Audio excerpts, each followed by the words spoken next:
Hello everybody, Samurai Carl here, bringing you a new player guide for ArcheAge Unchained. I was wanting to do this a couple months back, but I had to take a break from ArcheAge. I've been playing for almost over a year, and the burnout was pretty real. So, took months off, and now I'm back, and I wanted to go ahead and make this guide. I was going to make this a couple months ago, but here we are. So, I want to go over quests and your new Explorer gear for ArcheAge Unchained. This is very important when you're leveling up, because you're going to need to know what quests you should be doing at certain levels and which ones you should probably skip. So there are three types of quests in ArcheAge. You have your green quests, which are your main story quests. Your yellow quests, which are region-specific quests, which are like just give you XP and gold, and they have a little story for that region. I mean, if you pay attention to lore, you might want to read them. Some of them are kind of cool. And then your daily quests are repeatable quests you can do once a day. And then in the new update, they're going to have weekly quests, which you can do over the week if needed. So, my suggestion as you're leveling, I would only do the green quests from 1 to 30, because those have been adjusted so the XP is really good, and you really only need to do those quests, and it'll get you to 30 really fast. And you'll get all of your gear infusions you need to level. So, as you can see here, I have rewards for some armor crates. You could pick between cloth, leather, and plate. And then it also gives me a Gildastar and a quest infusion. So, and then at level 30, you're going to end up in either Cinderstone Moor or Ynnisteer. You want to do both the yellow quests and the green quests. This way you can get more XP, because your XP gain increases so much at level 30 that you're going to want to do pretty much any quest you can get a hold of to get to level 45 as fast as possible. And also, what will become available to you is Blue Salt Brotherhood. This is very important because this will give you your 8x8 farm. It'll actually kind of follow your quests as you're leveling through the zones. So you want to pick up and do these as you're going through the zones. So these start in Halcyona, and I think they end all the way in Carcassi. So this will give you things like your hauler and your farm cart. It'll give you a cottage pattern and materials to build a cottage. You also get your Don's Drop gear from finishing this quest line, so this is very important to do. So moving on, skill trees. So as you're leveling, you're gonna pick between a couple starter skill sets, which is Battle Rage, Sorcery, Archery, Vitalism, and Malediction. And you can choose one of these, and you get that tree first. And then at level 7, you get a second tree. And then at level 15, you get a third tree. Now, the combination of these three skills is what makes your class. So the three skill sets that I have on my main are Sorcery, Malediction, and Shadowplay. That makes me a Fanatic, so I'm a fast casting mage. So there are a couple meta builds. Fanatic is one for casters. As you're leveling, the skill trees don't matter too much, because you can swap these out and level up the trees. Eventually, you're going to want to level up all the trees so you can interchange skill trees and pretty much play what you want, which is a really good feature of ArcheAge, is that you're really not stuck in a class. You could pretty much change, what you're playing based on pretty much your gear.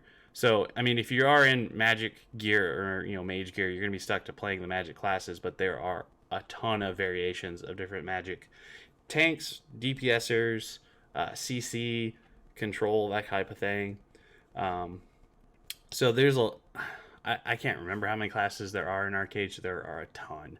But what I'm going to do is I'm going to link in the description below. I'm going to put in a skill tree emulator, and what it's going to do is allow you to put skill trees together and put in your skill points, and it'll show you, what passives you're going to get and what skills combo together. So the big thing with skills in ArcheAge is certain skills combo together, either to do more damage or stun a target, or do different things. But there's so many different combos in this game between different skills and skill trees that I'm gonna go ahead and give you that calculator link, and you can play with it.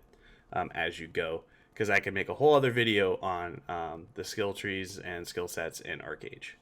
So let's move on. So quest equipment. So for those green quests, you're going to do all the way up to pretty much level 50. You're going to get quest gear and infusions. You're going to get explorer weapons. See, and they have 3 stages. They have the base stage, which is all the way up to arcane. They have the second tier, which is your radiant, which is all the way up to heroic, and then your third tier, which is brilliant, which is all the way up to unique. Do keep in mind that the armor isn't called explorers. It's actually, when you pick it up, it's race specific to your zone. So for example, the scorching sets are Harani, and there are blizzard sets, and there's a couple others. So when you're looking at it and they have different names, like if you're trying to buy a second set from the merchant or something like that, do keep in mind it all turns into the same stuff when you upgrade it. So as you see, the tier 2 here is now the Radiant Explorer's breastplate instead of the Scorching. So let's move on to the next here. So these are your story quest infusions. When you first get your gear, you're going to get these green infusions. It should level all the gear that you get to arcane, and then you should have the ability to awaken it to the next tier. Same with your blue story quest infusions. They're going to level your gear all the way up to heroic, so you can take it to the next tier. And the same thing with your so here are your story quest infusions tier 3. They're going to level all the way to explorer's gear. So one of these scrolls is going to take your tier 1 to tier 2, which is the green one, and then the blue ones are going to take your tier 2 to tier 3, and then this final purple scroll that you get in Aurora is going to take your explorer's gear into your first set Hiram gear. So very important that you level your explorer's gear, because it's going to eventually become your Hiram gear. A really cool thing about this is you can change the stats and get your stats ready for Hiram. So upgrading and changing stats we're going to go over next. Infused gear, you open up the gear upgrade window, go to the synthesis tab here. As you can see, a little red mark there. You can insert your infusions and level up your gear. And right next to the synthesis tab, it's kind of hard to see sometimes, because I actually didn't know where it was for the longest time when I first came back, is this replace effect.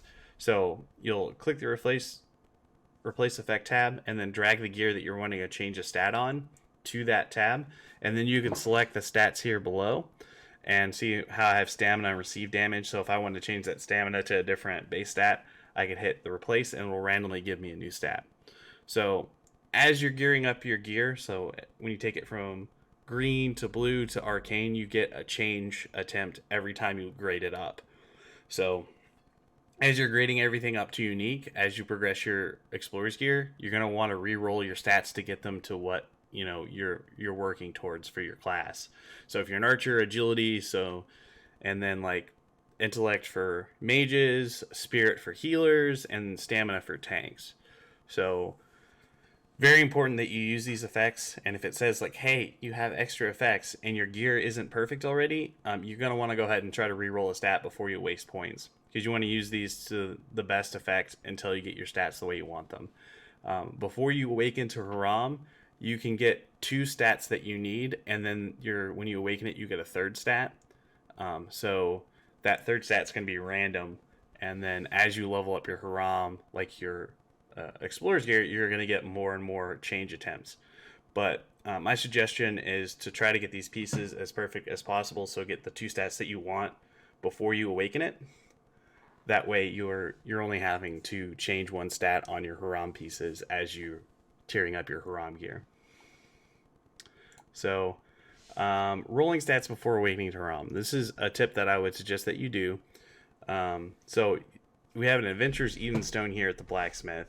You can take this Adventurer's Evenstone, right click it, hit hammer a piece of gear that you're trying to break down, and it's going to give you all your infusions back and the scrolls back from that piece of gear. Now that gear is gone, so you're going to have to buy the starter gear from the armor merchant or the weapon merchant if you break down a weapon, and then regrade it back up. It does cost some money and labor, but it's going to save you a big headache in the long run, because if you're trying to re-roll 3 pieces or three 3 stats on a piece of gear at Hiram, you're eventually going to have to use Serendipity Stones, which are like 30k honor. They're very, very expensive to get 1 reroll chance. So it is a good idea to try to get your stats as perfect as possible before you take it to Hiram.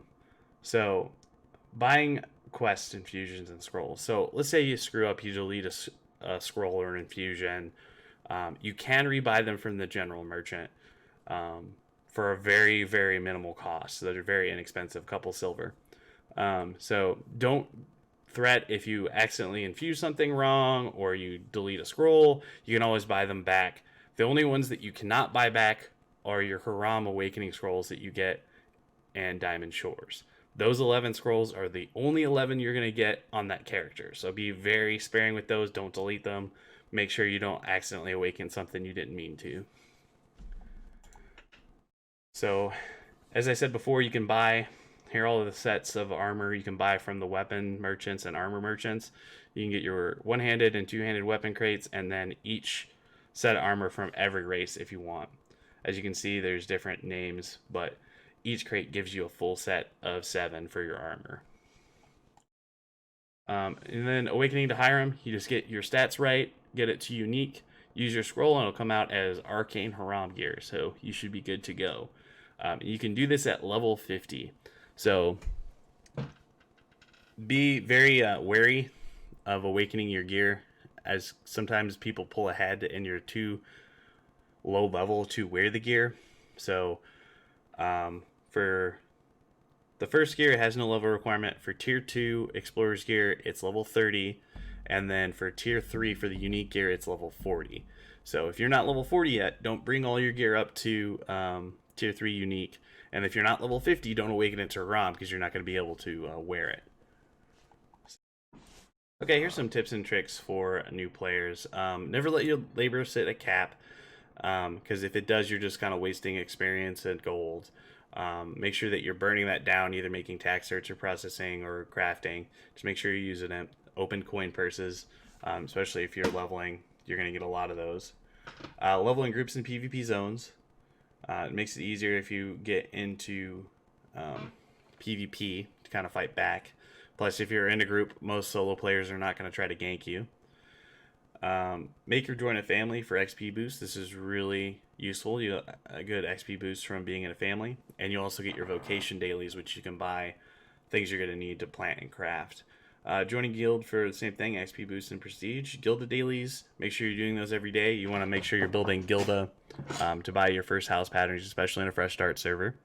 Arc Pass weeklies, just make sure you're doing your Arc Pass quests as you can. Those Arc Pass quests are very, very useful, and you're going to get diligence to spend in the store on whatever you might need, like bag expansion, hauler certs. I mean, there's a lot of things you can buy for diligence. It's pretty much how you're going to unlock most of anything you're going to need.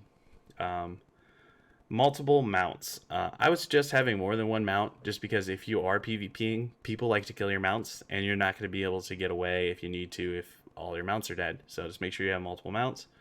Focus your labor on a profession you're trying to level. So this kind of ties into not letting your labor set capped. If you're like trying to level up larceny or a specific profession, just make sure that you're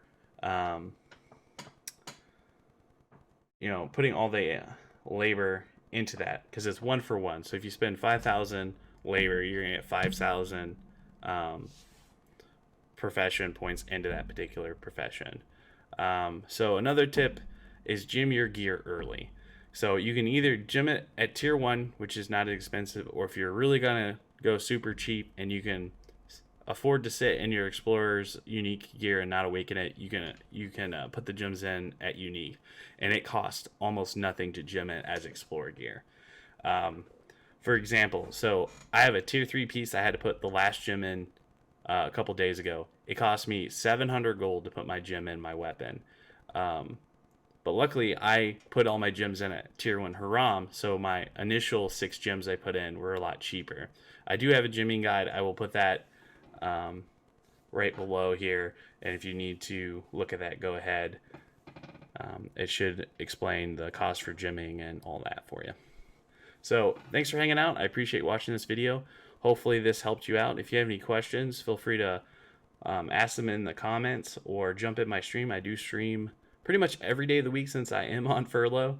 I have plenty of time to play, so I'm usually playing from 1 p.m. to 5 p.m. Monday through Friday, and I'm usually off on weekends. So yeah, you guys have a good one.